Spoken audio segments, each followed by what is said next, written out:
শুক্রবার গোটা দক্ষিণবঙ্গ জুড়েই প্রবল বৃষ্টিপাতের জেরে জমা জলে ভোগান্তির শিকার হয়েছে সাধারণ মানুষ। তবে এবারের চিত্রটা একটু অন্যরকম।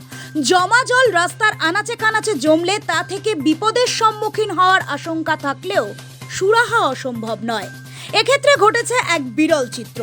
যে কোনো রকমের অসুস্থতার কারণে যে হাসপাতালে আমরা ঠাঁই নিয়ে থাকি, এবার সেখানেই জমা জলের উৎপাত।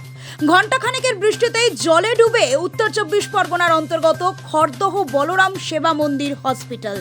এমনকি জলে ডুবে রয়েছে এমার্জেন্সির একাধিক ওয়ার্ড ও ভেতরে থাকা একাধিক মেশিন। চরম দুর্ভোগের শিকার রোগী ও তাদের পরিবার। জলের উপর দিয়েই চলছে রোগীদের চলাচল। বসে আছেন বহু রোগী জলের মাঝেই।